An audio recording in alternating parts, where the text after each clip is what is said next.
రాష్ట్రంలో ఎన్నికల ఫలితాల అనంతరం అక్కడక్కడ జరుగుతున్న వైసీపీ కవ్వింపు చర్యలు దాడులపై టీడీపీ అధినేత చంద్రబాబు ఆరా తీశారు. కొన్ని చోట్ల వైసీపీ టీడీపీ శ్రేణుల మధ్య నెలకొన్న ఉద్రిక్తతలు, ఘర్షణలపై ఆయన పార్టీ నేతల ద్వారా సమాచారం అడిగి తెలుసుకున్నారు.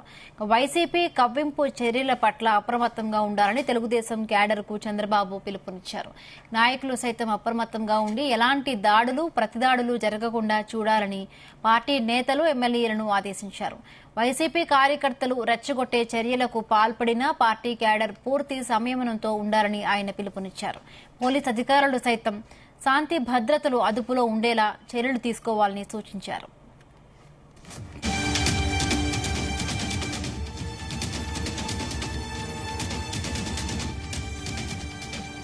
మరొకవైపు టీడీపీ అధినేత చంద్రబాబు ప్రమాణ స్వీకారానికి ముమ్మర ఏర్పాట్లు చేస్తున్నారు. గన్నవరం సమీపంలోని కేసరపల్లి ఐటీ పార్క్ లో ప్రమాణ స్వీకారానికి ఏర్పాట్లు చేస్తున్నారు. జూన్ 12న ఉదయం 11:27 ఏపీ సీఎంగా చంద్రబాబు ప్రమాణ స్వీకారం చేయనున్నారు.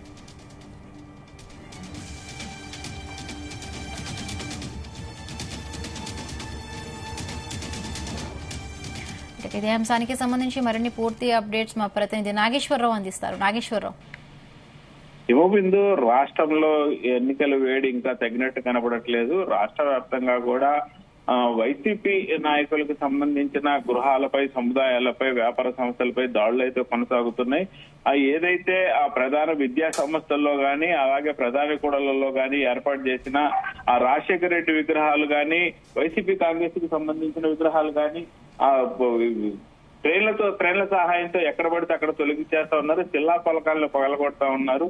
అలాగే వైసీపీకి సంబంధించిన కృష్ణా జిల్లాలో మొత్తం కూడా ప్రతి ఒక్క అభ్యర్థి ఇంటిని కూడా టార్గెట్ చేసి దాడులు చేస్తున్న పరిస్థితి అయితే నెలకొంది. ప్రధానంగా చూసుకుంటే ఏదైతే ఆ వైసీపీ అధికారంలో ఉన్నప్పుడు భువనేశ్వర్ని టార్గెట్ చేసుకొని ఒక వ్యక్తి తిట్టారు, నారా లోకేష్ టార్గెట్ చేసుకుని ఒక వ్యక్తి తిట్టారు, చంద్రబాబు టార్గెట్ చేసుకుని ఒకటి.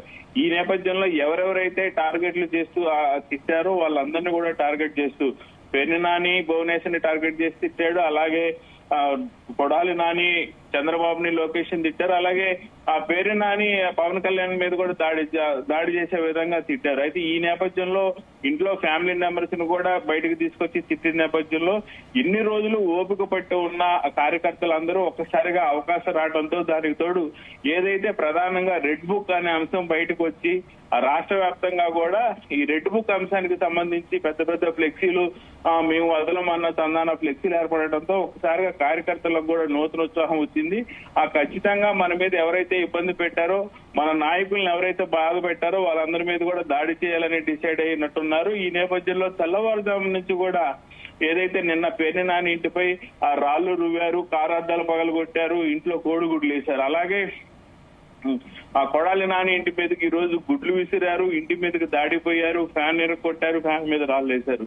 అలాగే కొద్దిసేపటి క్రితం చూసుకుంటే వల్లభనేని వంశీ ప్రధానంగా ఆ భువనేశ్వర్ని టార్గెట్ చేస్తూ కొంత కామెంట్ చేసిన పరిస్థితి. అప్పుడు ఆ చంద్రబాబు నాయుడు సాక్షాత్తు టీడీపీ కార్యాలయంలో మీడియా సమావేశం ఏర్పాటు చేసి అందరి ముందు ఏడ్చిన పరిస్థితి ఉంది.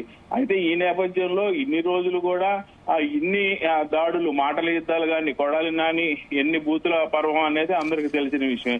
ఈ నేపథ్యంలో దానన్నిటికీ కూడా నియోజకవర్గంలో ప్రజలందరూ ఎప్పటి నుంచో ఆ కసిగట్టి పగబట్టిన తందాను ఉన్నట్టు తెలుస్తా ఉంది. పోలీసులు అడ్డుపడినా సరే పోలీసుల్ని పక్కకు నెట్టి పోలీసులతో వాగ్వివాదం ఆడి మరి ఆ దాడి చేయటం అనేది కొంచెం ఆశ్చర్యం కలిగించే అంశం. ఎట్టి పరిస్థితుల్లో కూడా పోలీసులు ఎంత చెప్పినా, చుట్టుపక్కల పెద్దవారు ఎంత చెప్పినా సరే కార్యకర్తలు ఎన్నుకుంటా వరుసపెట్టి కొద్దిసేపటి క్రితం విజయవాడ పట్టణంలో ఉన్న దేవినేని అవినాష్ ఇంటి మీద కూడా దాడికి ప్రయత్నించారు. విజయవాడ పట్టణం కాబట్టి అప్పుడప్పుడు ఆ పోలీసు పహారా ఎక్కువ ఉంటది. రాజధాని ప్రాంతము పోలీస్ పహారా, అలాగే బెటాలియన్ అన్ని కూడా ఎస్పీ ఆఫీసు పక్కనే ఉంటాయి కాబట్టి ఈ నేపథ్యంలో ఆ దేవినేని అవినాష్ ఇంటిని ఒక్కటి మాత్రం దాడి చేయకుండా గబగబా పోలీసులు వచ్చి రక్షించగలిగారు. ఏదైతే దేవినేని అవినాష్ ఇంటి చుట్టూరుగా కూడా 144 సెక్షన్ పెట్టారు.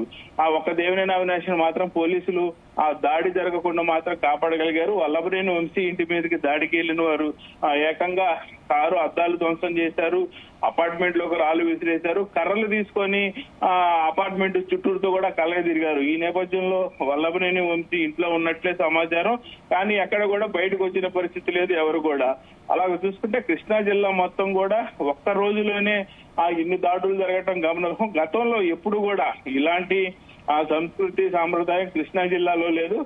పల్నాడు జిల్లాలో మొదటి నుంచి కూడా ఉంది. పల్నాడు జిల్లా అలాగే రాయలసీమ జిల్లాలో ఉంది. కానీ కొత్తగా ఈ సంస్కృతి కృష్ణా జిల్లాలో పురుడు పోసుకుందని చెప్పుకోవచ్చు. ఒక రోజులోనే కృష్ణా జిల్లాలోని ఎవరైతే వైసీపీ అభ్యర్థులు ఉన్నారో, వైసీపీలో గతంలో టార్గెట్ చేసి మాట్లాడారో వాళ్ళందరూ ఇంటి మీద దాడి చేయడం అయితే హేయమైన చర్యలు. అయితే దీనికి సంబంధించి మాత్రం రాష్ట్ర ప్రజలకి కార్యకర్తలకు మాత్రం కొంత సంతోషం కలిగించే అంశం ఏంటంటే దీనిపై ఖచ్చితంగా చంద్రబాబు నాయుడు కార్యకర్తలకి పిలుపునిచ్చాడు. దయచేసి కూడా ఎవరు వైసీపీ వారు కవ్వించినా సరే, వైసీపీ వారు ఏదైనా రెచ్చగొట్టినా సరే దాడులకు దిగవద్దని చంద్రబాబు నాయుడు పిలిపియటం మాత్రం రాష్ట్రంలో కొంతమేరకు ఊపిరి పీల్చుకున్నట్టయింది. రాష్ట్రంలో ఎక్కడ చూసినా ఎన్నికలు జరిగే సమయంలోనే సాక్షాత్తు ఎన్టీఆర్ యూనివర్సిటీకి ఎవరైతే రాజశేఖర రెడ్డి వైఎస్ఆర్ యూనివర్సిటీ అని పేరు మార్చారో వైఎస్ఆర్ యూనివర్సిటీకి సంబంధించిన పేర్లు మొత్తం కూడా తీసేశారు. ఆ రోజు నుంచి మొదలు పెట్టుకుని నేటి వరకు కూడా విశ్వవిద్యాలయాల్లో పెట్టిన విగ్రహాలతో సహా తొలగేస్తున్నారు. ఏకంగా ఎస్వి యూనివర్సిటీలో వీసీని బయటికి పిలిచి తాళాలేయటం అనేది చాలా పెద్ద చర్యగా భావించుకుంటున్నారు. ఒక విద్యా సంస్థకు సంబంధించిన వీసీ వైసీపీ అధికారంలో ఉన్నప్పుడు యూనివర్సిటీలో ఇష్టమైన కార్యక్రమాలు చేశారన్న చందాన యూనివర్సిటీ వీసీని బయటికి లాగి యూనివర్సిటీకే తాళాలేసిన ఘటన కూడా నేడు చోటు చేసుకోవటం కొంత ఆశ్చర్య కలిగించే అంశం. అయితే రాష్ట్రంలో ఎన్నికల ఫలితాలు అనంతరం ఎక్కడ జరుగుతున్న వైసీపీ కవ్వింపుల చర్యలకు మాత్రం దాడులపై టీడీపీ అధినేత నారా చంద్రబాబు నాయుడు ఆరా తీశారు. కొన్ని చోట్ల వైసీపీ నెలకొన్న ఉద్రిక్తతలు గాని ఘర్షణ విషయమే ఆయన పార్టీ నేతల ద్వారా సమాచారం తెప్పించుకున్నారు. ఎక్కడెక్కడైతే గొడవలు జరుగుతున్నాయో వైసీపీ వారు టీడీపీ మీద దాడి చేస్తున్నారా, టీడీపీ వారు వైసీపీ మీద దాడి చేస్తున్నారా అనేది మాత్రం క్షుణ్ణంగా పూర్తి సమాచారం తెప్పించుకున్నారు. వైసీపీ కవ్వింపు చర్యల పట్ల మాత్రం ప్రతి ఒక్కరు అప్రమత్తంగా ఉండాలని, తొందరపడి ఎవరు దుందుడుకు చర్యలకు పోవద్దని చెప్పి పిలుపునిచ్చారు. అలాగే తెలుగుదేశం పార్టీ క్యాడరు ఏదైతే ప్రజలకు మంచి అందించడానికి కానీ ప్రజలకు న్యాయం జరిగేటట్టు ఉండే విధంగా ప్రతి ఒక్కరు కూడా చూసుకోవాలి, తొందరపాటి చర్యలు తీసుకోవద్దన్నారు. ఎటువంటి దాడులు ప్రతి దాడులు జరగకుండా చూడాలని పార్టీ ఎమ్మెల్యేల నేతలను కూడా ఆదేశించటం ఒకంత మాత్రం వైసీపీ పార్టీ నేతలకు మాత్రం కొంత ఊరటనిచ్చే అంశం.